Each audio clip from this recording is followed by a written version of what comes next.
You mentioned trades. One trade that I think has worked out pretty well for the Komets has been that of getting Jerry Festa. We really got to see what he would do in back-to-back starts, where he gets himself in a rhythm. Played pretty well. What would you say? Oh, I thought he was great. He was amazing. I mean, Friday night he was spectacular, even though he gave up 4. But it's like he didn't give up 4. It was the defense that kind of gave up 4. I mean, they just ran out of gas. I think Jerry, I knew all along Jerry was a good goalie. I mean, Jerry's played like 40 games at this level. This is not a surprise. He played regularly in Missouri last year too. I mean, he wasn't their number 1, but he probably played 30 games last year. This isn't a surprise. Yeah, it's just a surprise here because he played mostly on the road. Yeah. Do you feel better about the goaltending situation right now than you did 2 weeks ago? No, because I knew how good he was. Well, in general. No, I don't, because I feel I'll tell you one thing that you can feel good about is I think Nick will be refreshed from having these 4 games off. How's that? I'll give you that one. Okay, I was just going to say, the average general Komet fan, they finally saw it. No. They saw it the for their average general eyes. Komets fan is going to doubt it anyway. Oh, okay. That's what the internet's for, my friend. That's right, yes.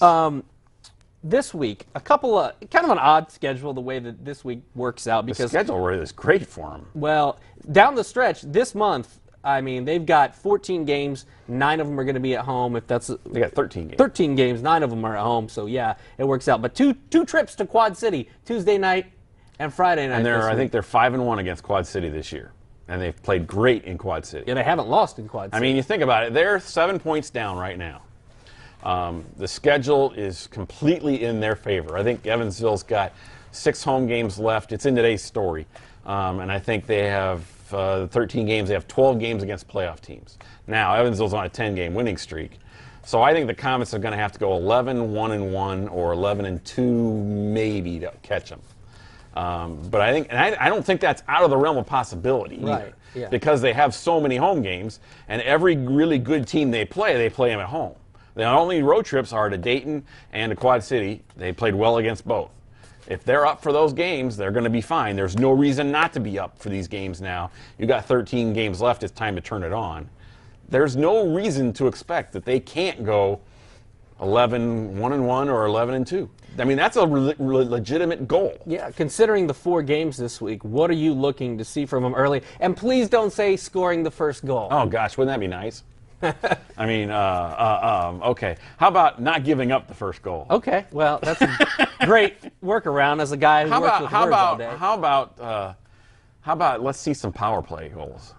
That would be nice. That would be very nice. I know Al would like that. Oh, I think Al would just love that. Yeah. How about not from Milam either? No. Well, I'll take him from whoever. Take him from whoever, but I mean, how about let's see the power play just get set up.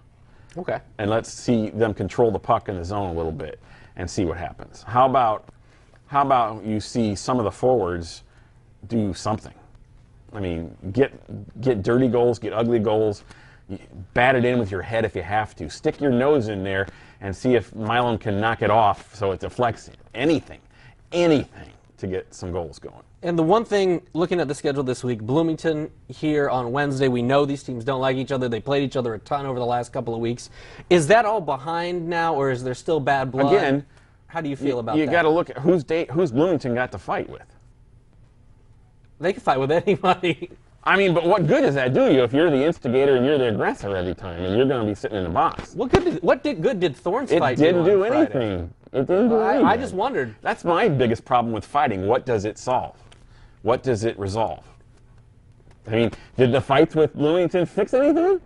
They fixed our website on YouTube and getting millions and millions of views. Not millions of views, but I mean, other than that, did they resolve anything, or was anything in that situation finished? I think the Komets, and especially their fans, felt like it was retribution. I understand that. But did it solve anything? Did it make a difference? Well, it made a difference that Nick Boucher wasn't playing for 4 games, although Jerry Festa played very well.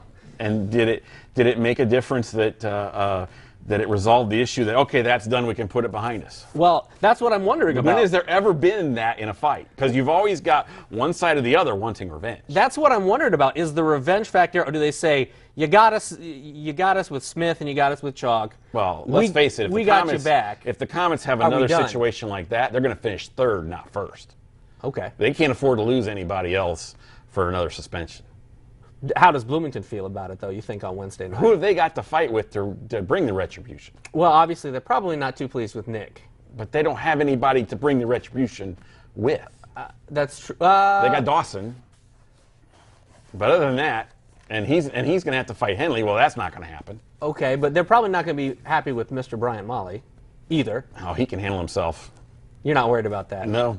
Well, who have they got to go with Bryant again? I mean, I don't know. They've got one guy, Dawson. Palmer probably doesn't want a piece of him. Palmer doesn't fight. Ask Colin about that. He fights a little. I know Colin started it, and he will say he started it. Right, but Palmer's not going to fight any of the heavyweights. That's he true. might fight Shraki. Doubt it. I wouldn't. We haven't seen a good Shraki battle in a while. Oh, yeah, we did. There was the game in Tulsa. Tulsa? Yeah. I haven't seen it here in Fort Oh, Worth. that was a good fight. That was a really good fight. Can we look it up on the YouTube? Yes, we can look it up on the YouTube. And that was a really, really good fight.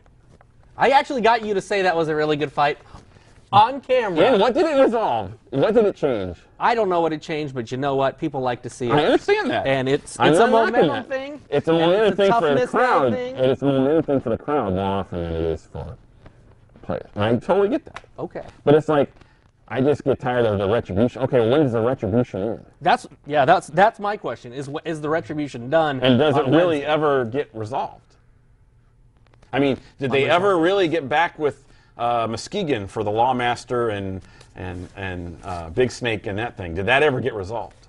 We got to bring back Brad McMillan for some of this stuff. I know. I'm not saying, but he would. But I mean, he would resolve many issues. But did it get finished? No, it just kind of faded away. Well, that's what I'm wondering. Is it going to? It never ever gets. Background It on never Wednesday? ever gets resolved. Well, we will try to resolve some issues next week on Inside the Zone. And next week's big we're show. we're gonna bring out the leather couch and go full psychiatrist on you as we resolve issues here on Wayne.com and on Inside the Zone. For this week, he's Blake. I'm Glenn. We'll see you then.